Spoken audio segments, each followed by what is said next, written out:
चक्रवर्णं पद्मासनस्थं सुखदं मुनीन्द्रं वाकाय चित्तै सततं भजेऽहम्।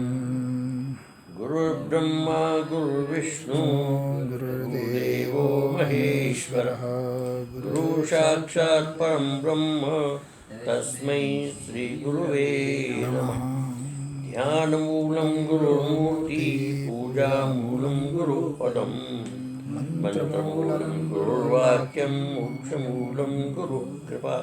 ओम नमः चंडिकाय।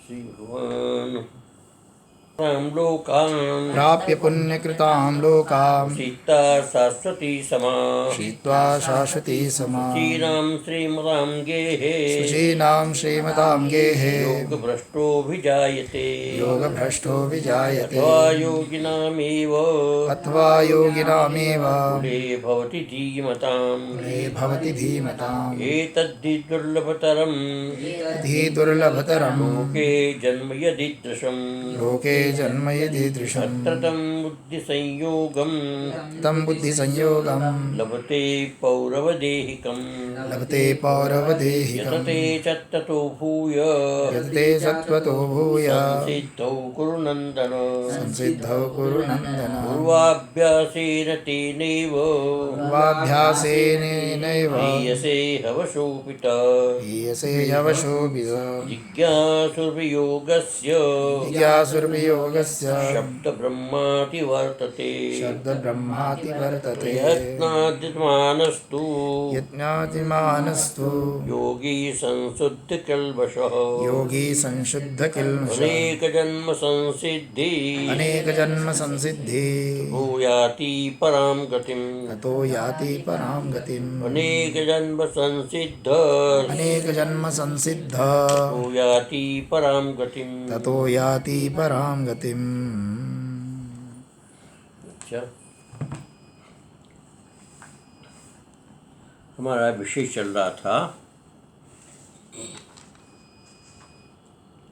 यद्यपि अनेक प्रकार की वासना होते हुए भी यदि प्रथम भूमिका में प्रविष्ट कर चुका है और ऐसा मृत्यु होती तो उसके अभी कालांतर में अच्छे जन्म में उसका मिलता है और तत्व ज्ञान उसको होता है। तो उसी प्रकार से दूसरी और तीसरी भूमिका के विषय में बताते हैं। यदा ये प्रथम भूमिकाया मृत्योपि, जब इस प्रकार से प्रथम भूमिका में मृत्यु हो जाती है तो उसको आगे की भूमि में अनेक भोग वासना व्यवहितस्य, अनेक प्रकार की वासना के व्यवहित होने पर भी, वासना भोग व्यवहित होने से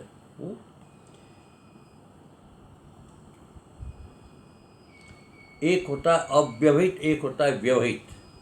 व्यवहित किसको कहते हैं? बाधक। अव्यवहित मैंने अबाध किसी गति। प्रकार की बाधा न हो।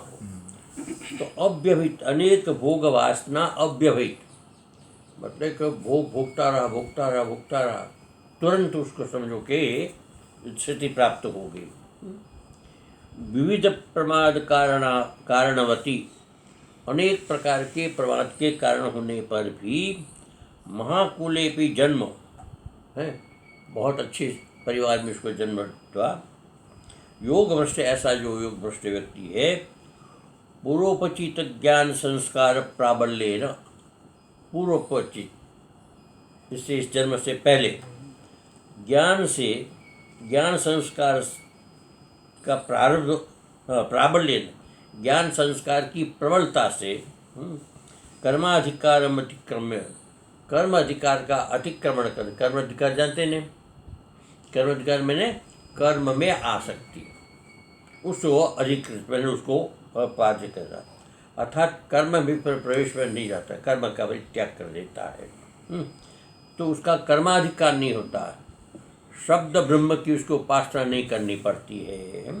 कर्माधिकार अतिक्रम्य ज्ञानाधिकारी होती, ज्ञान का अधिकारी होता है, अर्थात साक्षात सब जो तत्व ज्ञान का अधिकारी होता है, मोक्ष का अधिकारी होता है, ऐसा होता है। यदा तदा भवति इस प्रकार से होता है प्रथम भूमिका में। तदा किमु वक्तम, क्या कहना, द्वितीयाम तृतीयाम च भूमिका, तृतीय भूमिका प्रवेश करे या तृतीय भूमि में प्रवेश करने वाला व्यक्ति के पुरुष को लिए क्या नहीं क्या, उसका तो निश्चित रूप से जीवन मुक्त होगा। भूमिका मृतो विषय भोगांते, विषय भोग के बाद में लब्ध महाराज कुल जन्मा, ऐसा व्यक्ति किसी अच्छे परिवार के अंदर जन्म लेता है, श्रेष्ठ परिवार में जन्म लेता है, संपन्न परिवार में जन्म लेता है, और यदि वहाँ पर भी भोगम अकृत्य, वहाँ फिर भोग नहीं भोगता, वहाँ केवल समझो कि साधना करता है। लब्ध ब्रह्मविद, ब्राह्मण कुल जन्मा, इस प्रकार से लब्ध ब्राह्मणविद, ब्रह्मविद, इस प्रकार से ब्रह्मविद में ब्रह्म को जानने वाले ब्राह्मण कुल में जन्म लेने वाला व्यक्ति जो योग भ्रष्ट है, कर्माधिकारी अतिक्रमेण, कर्माधिकार का अतिक्रमण करते अर्थात कर्म मार्ग में न जाते हुए ज्ञानाधिकारी भूत्वा, ज्ञानाधिकारी होकर के तत्साधनानि संपाद्य, उसके सारे साधन का संपादन करते हुए तत्फल लाभेन, उसका जो फल जीवन मुक्ति, ज्ञान का फल क्या है, जीवन मुक्ति, संसार बंधान मुच्यते, संसार के बंधन से मुक्त हो जाता है। ये इसमें ये बताया। अब ये इसको तद एतद आहा, इस बात को भगवान यहाँ पर पुनः कहते हैं। प्रयत्नाद्यमानस्तु योगी संशुद्ध कल्वशः, अनेक जन्म संसिद्धस्ततो याति पराम गतिम। तो ऐसा योगी जो है संशुद्ध किल्वशः, किल्वश मैंने दोष, किल्वश कहते हैं दोष, अनेक प्रकार के जो दोष होते हैं उसको किल्वश कहते हैं। किल्विश और कलमश सेम है? हाँ, वो दोनों होता है। अच्छा। किल्मश, किल्विश जो है उसको संशुद्ध, जो संशुद्ध हो गया है, अर्थात अनेक प्रकार से दोष से जिसका अंतःकरण पवित्र हो गया है, ऐसा योगी प्रयत्नाद्यतमानस्य, यतमानस्य, अर्थात प्रयत्न का यतमान, प्रयत्न करते हुए, निरंतर प्रयत्न करते हुए, उसके बाद जो है जन्म लेने के बाद वो तत्काल उसके मन के अंदर इस प्रकार की भावना आती है कि मुझे इस मार्ग में आगे बढ़ना है। फिर वो साधु बन जाता है, साधना करता है और किसी से किसी बात संबंध नहीं रखता है।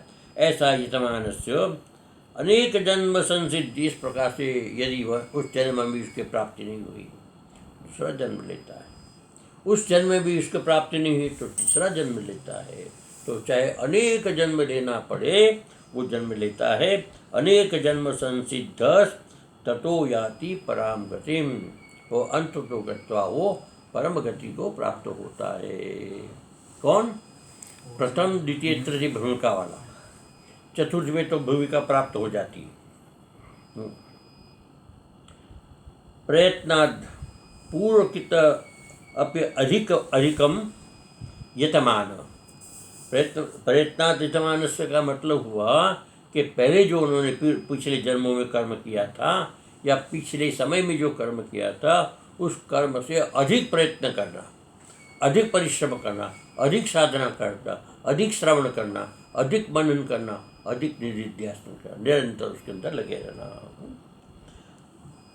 प्रयत्नातिरेकम, उस प्रयत्न से अतिरिक्त प्रयोग करना, जो सामान्य कुर्रन योगी पूर्वोपचित संस्कारवांश, पूर्व उपचित मैंने प्राप्त किए हुए संस्कारवान व्यक्ति जो है, तेदेव योग प्रयत्न पूर्णेन, उसी प्रकार से योग के प्रयत्न पूर्वक, योगाभ्यास करते हुए प्रयत्न पूर्वक शुद्ध संशुद्ध किल्बिष दौत ज्ञान प्रतिबंधक पापमल, ज्ञान प्रतिबंधक पापमल, दौत, दौत मैंने प्रक्षालित कर दिया है ज्ञान के प्रतिबंधक, जो अवरोध डालने वाले पापमल, पाप रूपी जो संस्कार है, जो बुरे संस्कार है, जो दोष है, उसको उन्होंने समाप्त कर दिया है। तो इस प्रकार का जो है अतएव संस्कारोपचयात, संस्कारों के उपचय से, अभिवृद्धि से, पुण्योपचयाच, और पुण्य का उपचय होने से, अनेक जन्म भी, इस प्रकार से एक जन्म में, दो जन्म में, तीन जन्म में, जिस प्रकार से सामान्य कर्म का संग्रह होता है, उसी प्रकार से इस पुण्य कर्म का भी संग्रह होता है। काम्य कर्म का भी संग्रह होता है, नैत्य कर्म का भी संग्रह होता है, निषिद्ध कर्म का भी संग्रह होता है। उसी प्रकार से हमारे जो ये पुण्य कर्म है, ज्ञान की जो कर्म है, ज्ञान के जो प्रयास है, उस संस्कार का भी संग्रह होता है। संस्कार जन्म भी अनेक जन्म भी संसिद्ध संस्कारातिरेकेण, अतिरिक्त संस्कार बढ़ जाते हैं, पुण्यातिरेकेण, पुण्य अधिक प्राप्त होने के कारण, स प्राप्त चरम जन्मा, वह प्राप्त चरम जन्म, चरम मैंने अंतिम, वो फिर अंतिम जन्म प्राप्त करता है। अरे इस जन्म में के बाद उसको दूसरा जन्म नहीं लेना पड़ेगा। जैसे स्वामी जी ने मेरे को बताया था पंचकुला में कि जन्म लेने की जरूरत नहीं पड़ेगी। तो प्राप्त चरम जन्म, अतः साधारण परिपाकात् यति पराम प्रकृष्टां गतिम मुक्तिम, इस प्रकार साधारण परिपाकात्, इस प्रकार से धीरे धीरे परिपाक होते हुए, हमारे कर्मों का परिपाक होते हुए, परिपाक का मतलब होता है कर्म फलोन्मुख होता है ना। कर्म जब फलोन्मुख होता है तो उसको परिपाक कहते हैं। तो हमारे पूर्व जन्मों के जो संस्कार है, ज्ञान के संस्कार है, अद्वैत के संस्कार है, उस संस्कार का जब परिपाक होता है तो हमारा याति प्राप्त करता है पराम प्रकृष्टाम, अत्यंत श्रेष्ठ, जिससे आगे कुछ भी संसार के अंदर नहीं है। प्रत्येक जीव का, प्रत्येक मनुष्य का एकमात्र यही लक्ष्य होता है। इस लक्ष्य के प्राप्त करने के बाद कुछ भी प्राप्त करना शेष नहीं रहता है। ऐसा गतिम मुक्तिम, ऐसी मुक्ति को प्राप्त कर लेता है। नास्ति वात्र कश्चित संशय, इस विषय में किसी प्रकार का कोई संशय नहीं है। इस प्रकार उसको संशय प्राप्त होती। इदानीम योगी स्तूयते अर्जुनम प्रति, अर्जुन के प्रति भगवान जो है योगी की स्तुति करते हैं।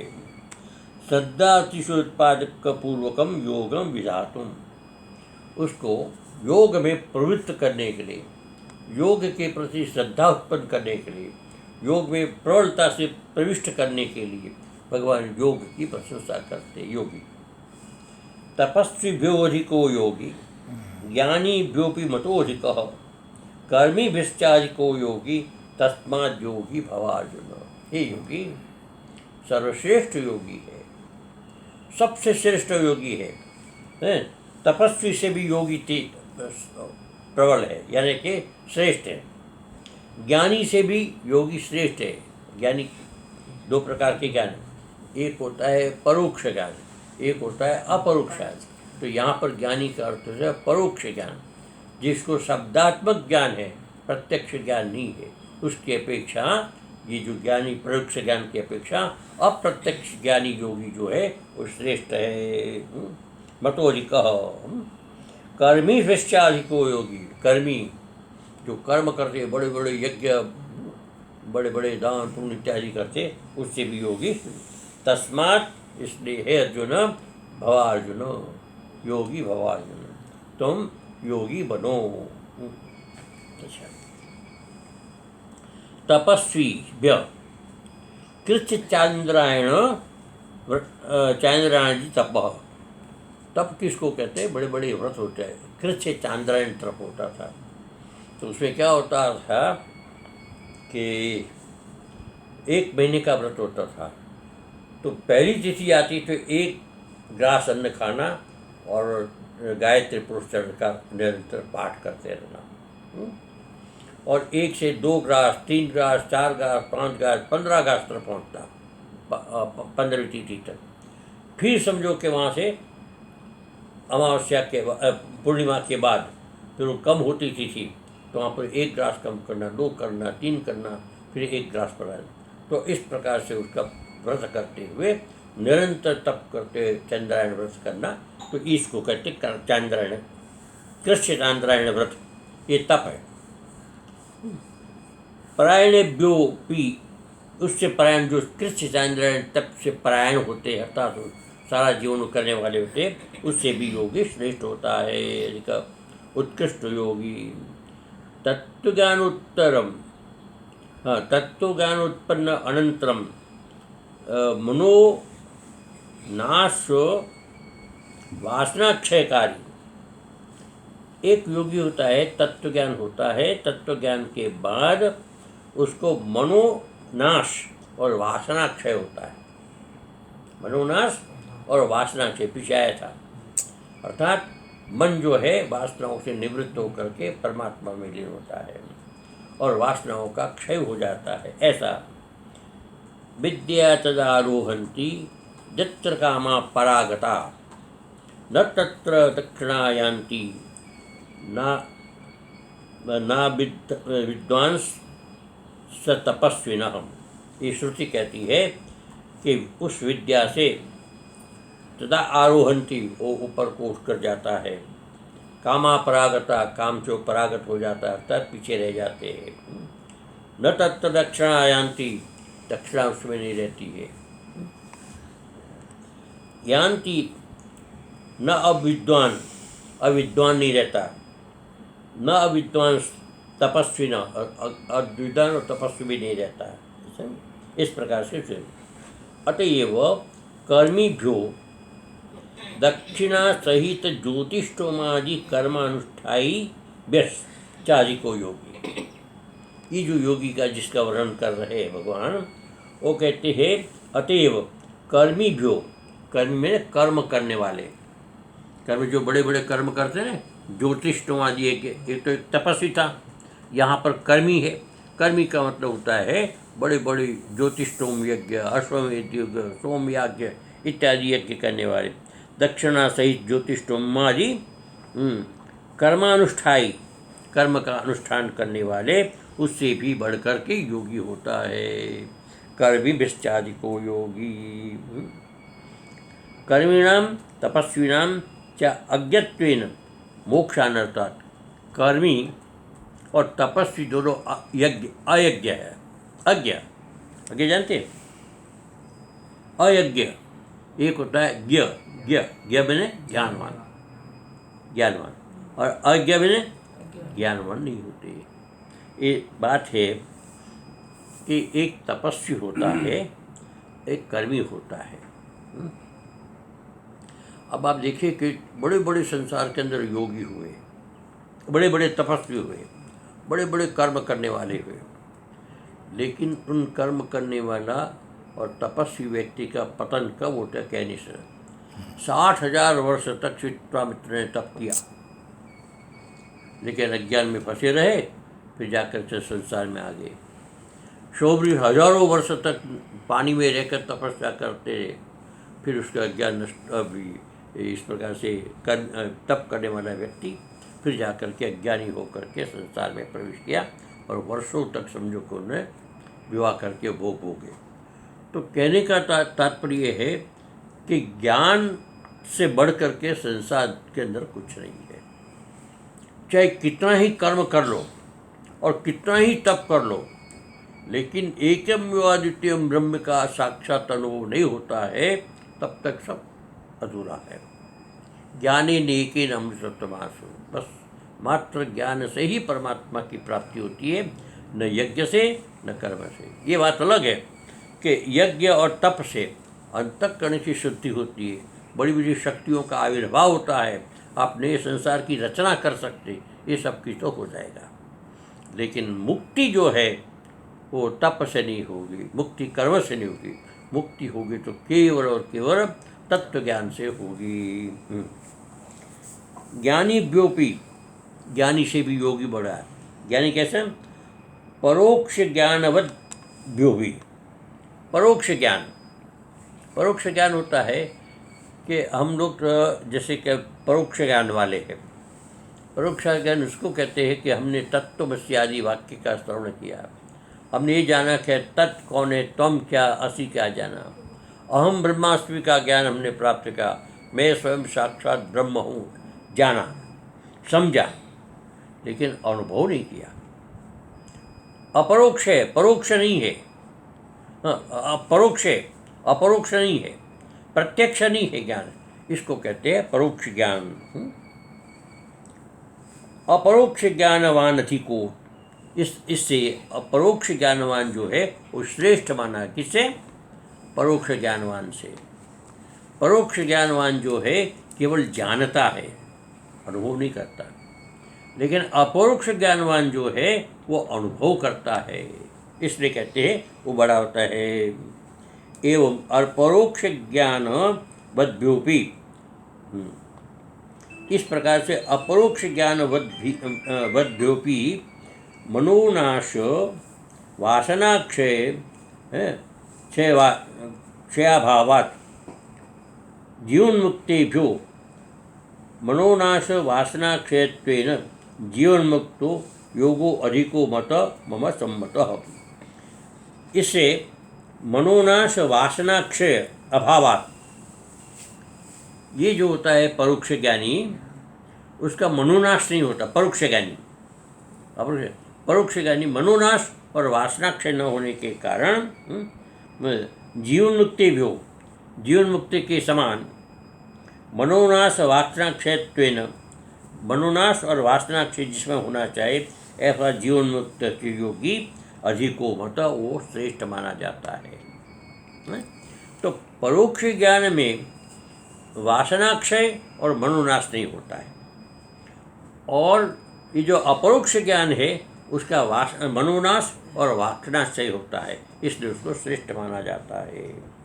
सम्मत, मतो मम सम्मत। यस्माद् एवं तस्माद् अधिकाधिक प्रयत्न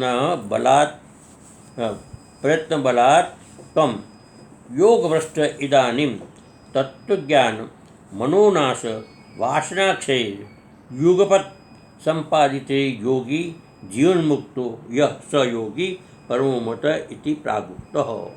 इसलिए अब जो है इस प्रकार से निश्चित हो गया कि तस्मात् अधिकाधिक प्रयत्न बलात्, अधिक से अधिक अपने प्रयत्न कर तुमको जीवन मिला है, तुमको अवसर मिला है, तुमको सब प्रकार के साधन मिले हैं। तो इसमें आता है ना श्रीमद् भागवत के अंदर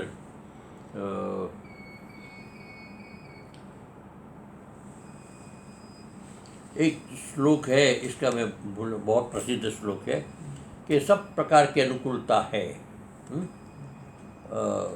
निर्देह माध्यम सुलभम सुलभम, निर्देह माध्यम सुलभम सुदुर्लभम, गुरो प्लवम सुकल्पम गुरुकर्णधारम। कहते निर्देहम दुर्लभम, अत्यंत दुर्लभ है, लेकिन सुलभ। सुलभ क्यों है? मिला हुआ है हमको, वर्तमान में मिला हुआ। अत्यंत दुर्लभ मनुष्य शरीर जो है वो दुर्लभ सुलभम हमको ही मिला हुआ। निर्देह माध्यम सुलभम सुदुर्लभम, प्लवम सुकल्पम गुरुकर्णधारम। ये शरीर जो हमारा, ये प्लव कैसी छोटी नौका होती है ना, नाव होती है छोटी, जो बड़े बड़े तालाबों में या बड़े बड़े समुद्र में चलती है। प्लवम सुकल्पम, प्लव के समान है। गुरु कर्णधारम, गुरु उसका कर्णधार है, यानी खेवैया, चला नहीं, बोट्समैन है ना। गुरु कर्णधारम मयानुकूलेन नभस्वेदितम, भगवान कहते हैं मेरी अनुकूलता रूपी नभस्व, मैंने वायु तुम्हारे साथ है। तो एक पाल नाव होती, पाल, पाल जानते, पाल जानते हो? पाल होता है एक बड़ी नाव होती, नाव में एक डंडा होता बड़ा, और डंडे के अंदर कपड़ा बांधा होता है। तो उसके अंदर हवा लगती है, जैसे हवा बढ़ती है ना तो नाव तेजी से जाती है। तो कहते ये नभस्व कहते हैं वायु को। तो मया अनुकूल नभस्वेरितम, नभस्व वायु से प्रेरित जो नाव है तुम्हारे अनुकूल है, ऐसा वायु तुम्हारे अनुकूल चल रहा है, तुमको तुरंत जल्दी किनारे पहुंचा देगी। तो 3 चीज़ की ज़रूरत है, एक तो नाव अच्छी हो, एक कर्णधार अच्छा हो, और उसमें वायु तुम्हारे अनुकूल हो, फिर क्या बाकी रह जाता है। तो मया अनुकूल नभस्वेरितम पुमान भवाब्धिम न तरेत। वाह। यदि मनुष्य भवाब्धिम संसार की संसार समुद्र सागर। को पार न करे, स आत्मा, वो अपना हत्यारा है ना, वो अपना हत्यारा है। कहने का तात्पर्य सब प्रकार की अनुकूलता है और फिर भी तुम समझो कि संसार को पार नहीं कर पाते हो, तो तुम्हारे जैसा अपना हत्यारा कोई हो नहीं सकता है। इसलिए भगवान यहाँ कहते हैं अर्जुन को कि इदानीम अधिकाधिक प्रयत्न बलात्, अधिक से अधिक प्रयत्न के द्वारा तुम योग भ्रष्ट, तुम योग भ्रष्ट हो। इदानीम इस समय जो है तत्वज्ञान मनोनाश क्षय, एक तो तत्वज्ञान तुमको प्राप्त करना चाहिए, मनोनाश और वासना का क्षय, ये इस जीवन में तुमको करना अत्यंत आवश्यक है।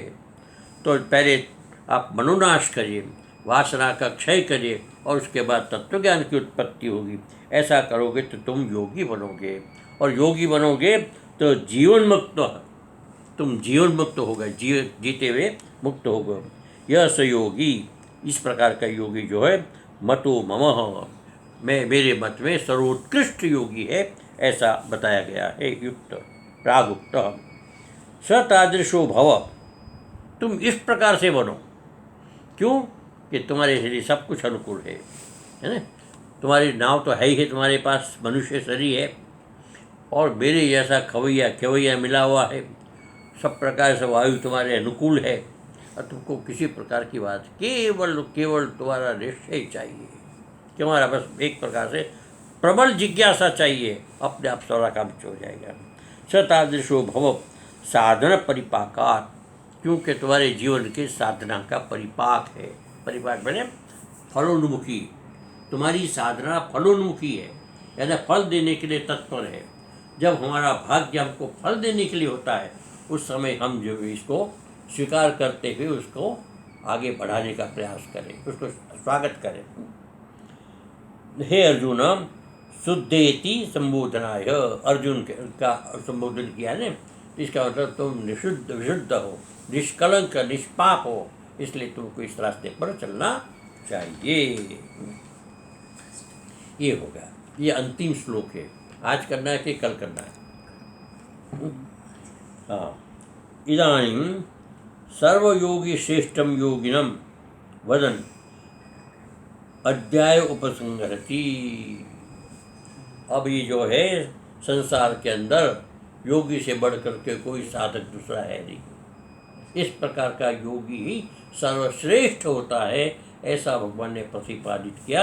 और अध्याय की यहाँ पर उपसंहार करते हुए आगे का श्लोक जो है अपने कल करेंगे। ओम शांति। सर्वे भवन्तु सुखिनः, सर्वे सन्तु निरामयाः, सर्वे भद्राणि पश्यन्तु मा कश्चित् दुःखभाग्। ओम शांति शांति शांति। ओम।